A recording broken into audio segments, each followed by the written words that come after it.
erratic from nerves, lurching through the smooth corridors and up the steel walkways of 6-hole floors. John was wearing a torn t-shirt, and it was black, while Steve had his best tight leather trousers, t-shirt, and a stylish cravat.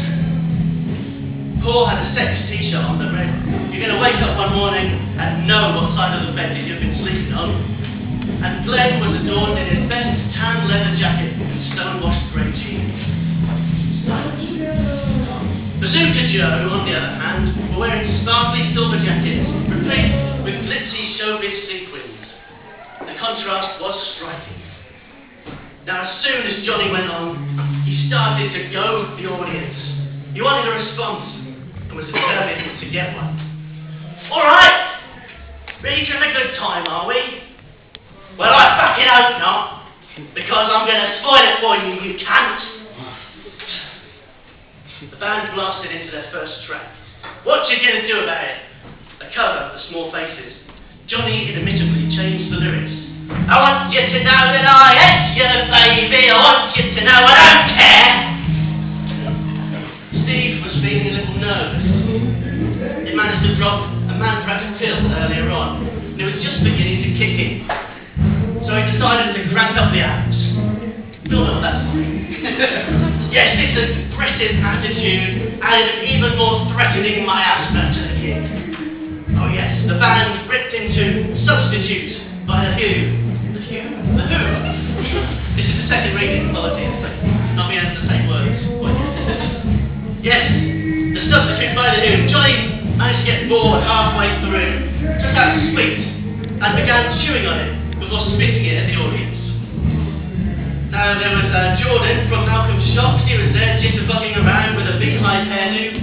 Malcolm was there too, jittering and buggering around with his recently electrocuted hair. Vivian sneered and snarled at people savagely. She did that rather well. Malcolm pointed to the places where he wanted the band to stand, recording his practice of being a manager with the New York Dolls. Now these were his new dolls to play with. They weren't quite so pretty, but they'd do. The small scraping of audience consisted of a few people that each band knew. John's friends, the Johns, they're all called John. Some dishevelled, disparate art students, and some hippies who gazed obliviously, as most hippies do. As well as a few other interested parties that the Pistols had encountered at Malcolm's Shop, mainly hailing from Bromley, including one smart lad named William Broad, a quirky girl called Susie, who'd recently taken to spelling her name as Siouxsie, and their friend Steve Hammock, soon to be Spocker. Yes, Cook and Jones were eyeing up the ladies, looking to get their ends away at the end of the gig with some art-school totty, which they were led to believe were easy pickings. They were playing a blinding version of Dave Berry's "Don't Give Me No Lip Child," much like Malona's, blinding and also deafening, and then aired their self-composed track "Satellite." After each song was hardly a single hand clap. People were too stunned to react, or at least weren't sure if the song had finished or whether they wanted to hear another one begin.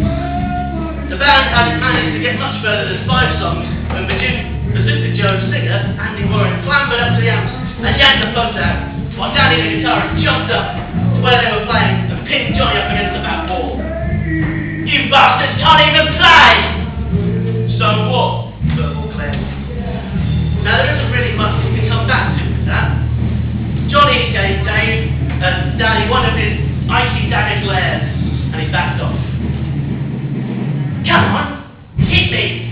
It really turned me on.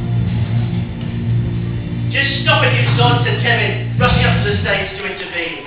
Danny let Johnny go, and he slumped down, dusted himself off, then scarfed at pronto. There probably wasn't that much chance of a ruckus. Our students probably too worried about messing up their hair to cause any real damage. Or he doesn't. Kevin could not believe what he'd just seen. The adrenaline was pumping double quickly around his body. He wanted to connect this sort of energy into the artwork that he was producing. It was of the now. Stu Goddard, Bazooka Joe's bassist, was standing there, gog too. He'd been transfixed by what he'd just seen. the thrill had also taken him over completely. He tried to offer some words of consolation. Well, at least he got through a couple more songs than last time. Something of an improvement. The next minute, they were out of it, wandering around Piccadilly Circus, past the large neon signs of Raymond's Review Bar and various illuminated tobacco, camera and strip show adverts, the cool wind blowing on their burning skin. It was almost as if it had never happened, but they had a taste for it now, and they wanted more. The day after, Stuart left his band and didn't look back.